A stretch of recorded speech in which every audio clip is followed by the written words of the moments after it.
Hello, আসসালামু আলাইকুম। একটা কাশি অ্যান্ড ফিভারের কেস বলতেছি।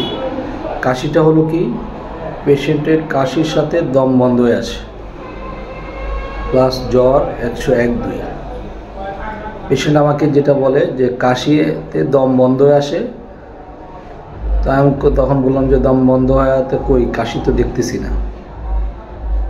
কয় কাশি দেই না, খিচা ধরে বসে আছি, কারণ কাশি আসলে দম বন্ধ হয়ে আসে। এই জন্য কাশি যাতে না আসে পেশেন্ট সেইভাবে থাকার চেষ্টা করে, কারণ কাশি আসলে দম বন্ধ হয়ে যায়। জ্বরের থেকে পেশেন্ট এটার কথাই বলে। এতটুকুই কেস। ওষুধ দেওয়া হয়েছে কীভাবে বলতেছি। জি, আসসালামু আলাইকুম। পেশেন্টের জ্বরের সাথে কাশি। তো এখানে কি বোঝাতে চেয়েছে, পেশেন্ট তাকে একটা জায়গায় ধরে রাখতে চায় যাতে কাজটা না বাড়ে, এটা একটা বিষয়। আর একটা হলো কাজ বাড়লে কী হবে, তার সাফারিং, কষ্ট হবে, কন্টিনিউয়াস প্রসেস, সাফার চলতেছে, এটা আরও বেড়ে যাবে। This is the fair suffering. তার এখানে দুইটা রুবিক রয়েছে, একটা হলো হেল্ড এমিউলেশন।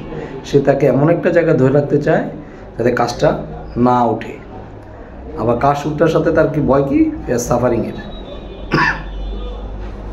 এই দুই রুব্রিক করার পরে মেডিসিন আসছে স্টেমোনিয়াম, কফিয়া, ফসফরাস, ভ্যানিলা। তখন তাকে স্টেমোনিয়ামের পার্সোনালিটি, ওই অবস্থা পেশেন্টের যে অবজারভেশন সিন্ড্রোম, সেখানে স্টেমোনিয়ামের কোনোভাবেই মিলতেছে না, ফসফরাস না, ভ্যানিলা। তখন তাকে কফিয়া দেওয়া হলো, কারণ সে এই বিষয়টাতে বেশি সেন্সিটিভ মনে হলো।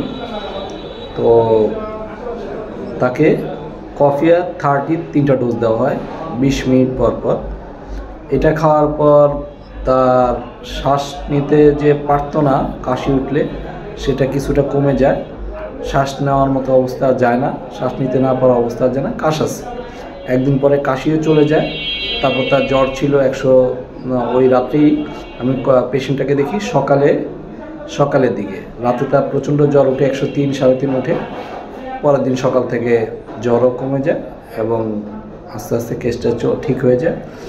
ওই 3টা ডোজের পরে আমাদের রেগুলার মেডিসিনগুলি 1 ঘন্টা পর পর, 2 ঘন্টা পর এভাবে চলতেছিল। এতে কেসটা আস্তে আস্তে সামনের দিকে এবং কেসটা দাঁড়া যায়। সবাইকে এই যে সিম্পল থেকে কেসটাকে ধরা, সমাধান করা, এটা করতে পারলে অনেক সহজে অনেক কেস সমাধান হয়ে যায়।